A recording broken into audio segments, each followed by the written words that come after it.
All right, exciting news for just the fifth time in 7 years. Andrew Berry said something interesting in a press conference. This is record-breaking. He's almost up to an average of once a year of saying something interesting. What did he say this time that caught your attention? It was give me the quote on Jadeveon Clowney that he said. Yeah, so this is from Zach Jackson's Twitter account.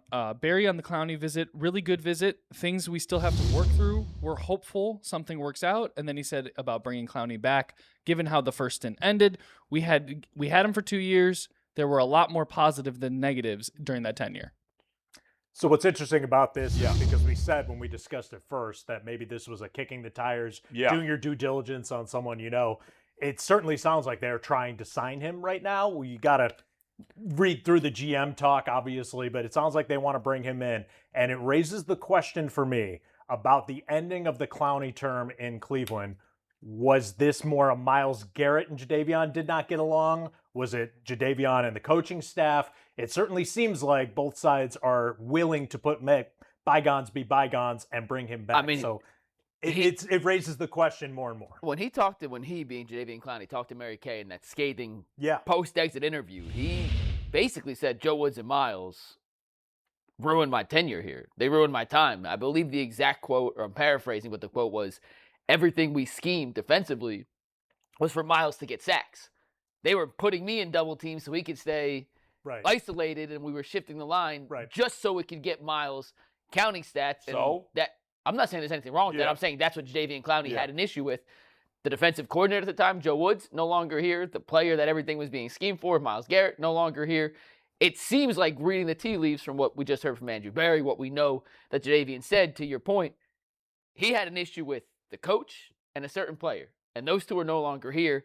He may not have had an issue with the rest of the organization. He may not have had an issue with some of the other guys in the locker room. This seemed like a kind of isolated incident, and now that those two isolated people that he may or may not have enjoyed being around as often are no longer here, he's open to it, and Andrew Berry appears open to it too. Yeah, I don't know. I still don't like it, and I think putting this on Myles Garrett is absurd. I want to make it clear. Clowney has been kicked. Every team he's had an issue. Yeah. So, and when you say there's more good than bad, that means there's been some bad. Oh, yeah. So, I don't know, but I do think it's interesting. The most interesting part of that to me is that they are really interested in him. And unlike where I disagreed with you on the Ward and Delpit this is a win now move. This is we're trying to be better for this year move. Yeah. This has nothing to do with the future. It'd be a 1 year deal. I'm assuming it'd be a 1 year deal, at least 1 year guarantee they could get out of it on the back end. And like we said earlier when we debated this topic, 100% it's a 1 year deal. Nobody's giving him a Alex Wright is a guy they've invested in. Yeah. Opposite of Jared Verse. Like they gave him, I believe the year was 3 years, $33 million. And I assume he still may be the starter. I mean, Clowney might be coming off the bench. But they just have a lot of young guys that I think they like. I don't know. It doesn't make sense that Clowney would be brought in if they're not making it for a win now in the immediate timeline kind of situation. It is immediate timeline, but at the same time, you're one injury away on that defensive end room to all of a sudden it's getting real thin. And whether you want to win now or win down the road or both, you still need bodies there. And he's a body, and if you get an injury all of a sudden, you have some depth there that you feel good about. And, I mean, you sign him for a 1 year deal. Are we? I mean, is he going to complain if he's not getting enough snaps?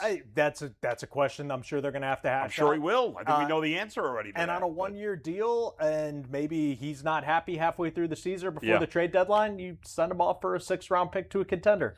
Yeah, I mean, listen. It's a very Andrew Berry thing to do.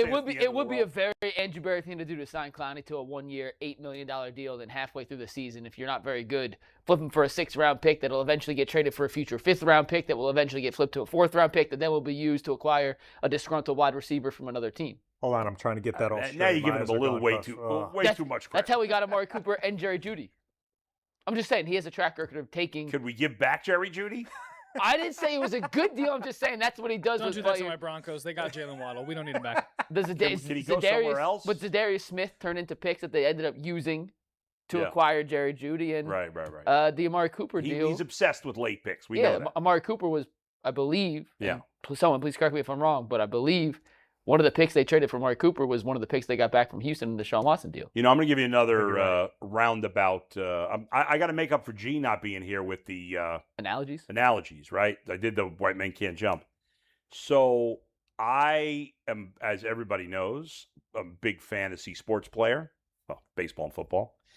And in this one league, it's a keeper league, right? And we have you get draft picks or whatever. We've been doing this league for, I don't know, 25, 30 years. I can't remember how long we've been doing. And there's one guy in this league. I'm not going to say his name because he might be watching, but you know who you are. Kevin. Kevin's a friend of mine. Kevin. We've been friends. Kevin, man. We've been friends forever. Mm-hmm. Forever. I've known him since I'm like in my early 20s. So not forever. Or not forever, but close to it. I only have one friend that I'm still close with from pre-high school. So, but Kevin is we do a draft and we have 4 rounds. And Kevin loves accumulating 3rd and 4th round fantasy rookie picks, which basically have no value. Because in a rookie draft, it's very rare. Like sometimes there's guys that get that late in the fantasy draft in a rookie draft, but not many. Often, yeah. But he's obsessed. And every year he ends up with like 8 or 9 picks in those last 2 rounds when everybody else has like 1 or 2. And he ends up having to, because you can only have a certain amount of unactivated he has to trade rookies. He has to either trade them or just get rid of them. And you know what he never does? He never wins the championship. Never. Kevin, you never win, you bum. Actually, I don't know Kevin. He's probably never. It's been 25 years. He's won now. To be fair to Kevin, in our league this is the second league where we draft every year, new teams, and he's won there and he's done all right. Does Kevin watch? Will he see this? He might. I don't know. Okay. It's fine. He doesn't care about Cleveland sports. He lives in New Jersey, but I'll tell him that I was busting his chops on the air. And so he never wins. And Andrew Berry is obsessed with he loves these late round picks. Obsessed. But what they've not done is done any winning. That's fair. That's very fair. Yeah. And what else did AB say? Did anything else? Nothing super crazy. I'm going through tweets here. On the quarterbacks, he said, I wouldn't rule anything out. Ultimately, we're going to let the player who is the most productive play. So no need to make any decisions about the future right now. We will let it play out. So what I'm reading that is Dylan Gabriel, week 1 starter. Is that we're all on the same page? 100%. I was going Taylor Green. He looked impressive. He is a physically impressive person. Yeah, he's always going to be impressive. That ball comes out of his hand. It is impressive. The problem is it's about 3 yards away from the receiver, either in front or behind. On a good day. Yeah. But I see what they saw in him. He is a physically impressive specimen. Barry Do did you say think he's going to play a game this year? Yes. As the starting quarterback? Not as the starting quarterback. I would be. Well, I'm not talking about as a gadget player. Will he start a game as a quarterback this year? You say no? No, I would say yes. I actually do think at some point he'll start it. I don't think Deshaun's body's going to be able to hold up.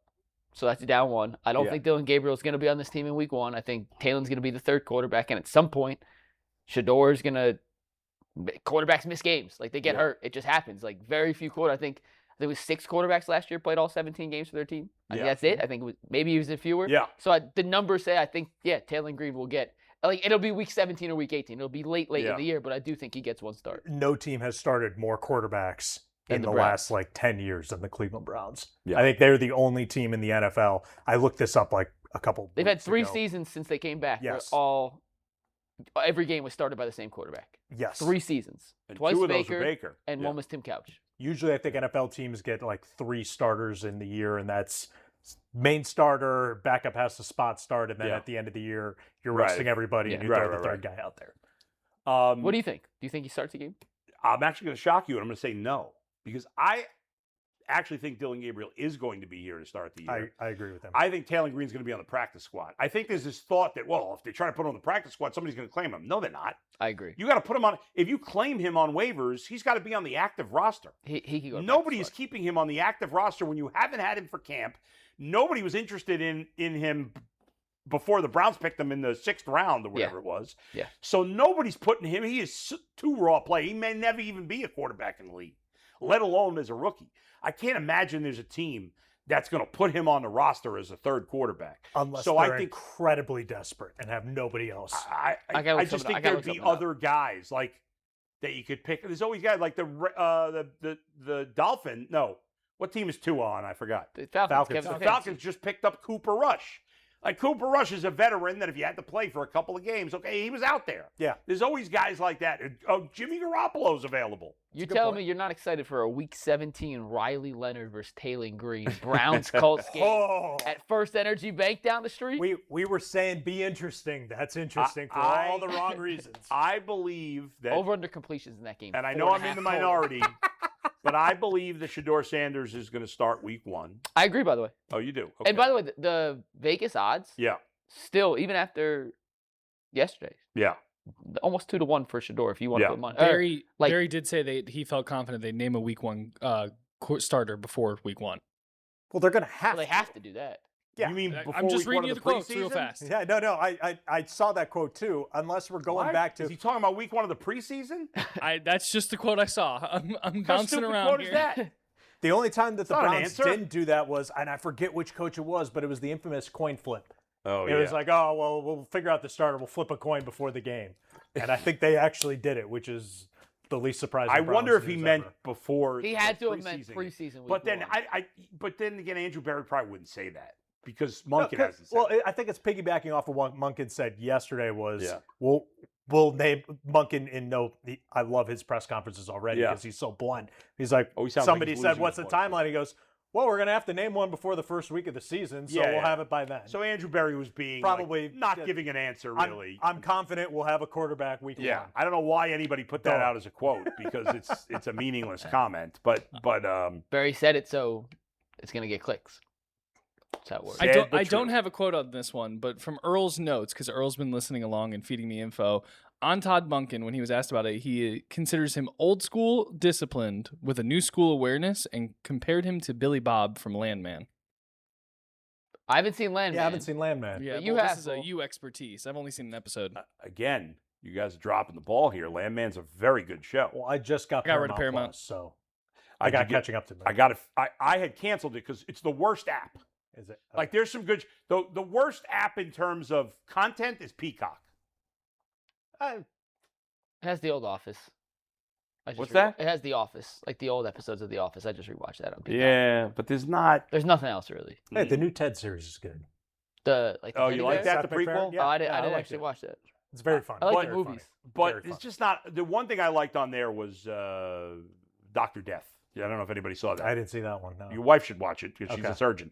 That was really But good. it's his fiance. He keep calling his wife. I'm sorry. I'm sorry. Well, she's I'm, going to just, be I'm not. his Yeah, wife. I'm not correcting. No, well, you did it yesterday too, and I wasn't I'm sure. sorry. No, They're no, getting married. It's going to be There's his nothing wrong. wife. I just wanted to make She's sure. certainly not going to be offended by that. No, she won't. At all. She wants Listen, to get married. We are big so- fans of Miss Rankle. Yeah. Haley. Future. Doctor. Well, I didn't know. Doctor. Didn't know if we could say her Doctor. name yet. Sometimes we keep What is people. what is her name right now? Dr. Baker. Dr. Baker. Yeah. Baker Mayfield. It's It all connected. The tinfoil hat's back on. Now we know why Chris wants Baker. But Landman, I mean, Billy Bob is a criminal, So I hope it's not like that. but he's bad bleep. As long You as know what he's I a mean? Good, as long as he's a good It's criminal. like Robin Hood. He's a tough guy. No, he's not stealing from the. But like He's doing shady stuff, but in a positive way. You like him. He's a good guy. Okay. He's a bad He's guy, good but intentions. you root for him. Yeah. He has good intentions. He's a Okay. great character. Second season wasn't as good, Landman. Let's pick it up year 3.